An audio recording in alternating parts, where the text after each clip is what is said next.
Good morning, everybody.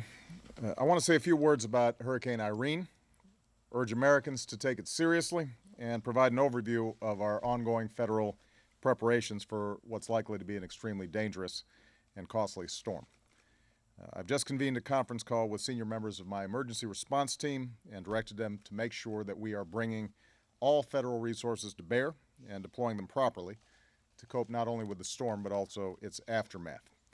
I've also spoken this morning with governors and mayors of major metropolitan areas along the eastern seaboard to let them know that this administration is in full support of their efforts to prepare for this storm and stands ready to fully support their response efforts. And we will continue to stay in close contact with them. I cannot stress this highly enough. If you are in the projected path of this hurricane, you have to take precautions now. Don't wait. Don't delay. We all hope for the best, but we have to be prepared for the worst. All of us have to take this storm seriously. You need to listen to your state and local officials, and if you are given an evacuation order, please follow it. Just to underscore this point, we ordered an aircraft carrier group out to sea to avoid this storm yesterday.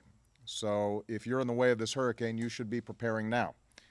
If you aren't sure how to prepare your families or your home or your business for a hurricane or any other emergency, then you can visit ready.gov, that's ready.gov, or listo.gov, that's listo.gov.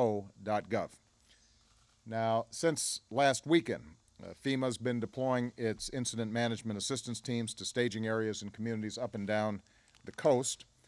FEMA has millions of liters of water, millions of meals, and tens of thousands of cots and blankets, along with other supplies, pre-positioned along the eastern seaboard. And the American Red Cross has already begun preparing shelters in North Carolina and other states.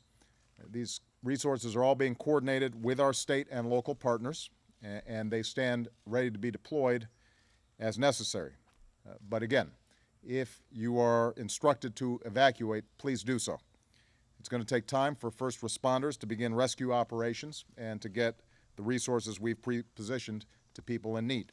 So the more you can do to be prepared now, making a plan, make a supply kit, know your evacuation route, follow instructions of your local officials, the quicker we can focus our resources after the storm on those who need help the most.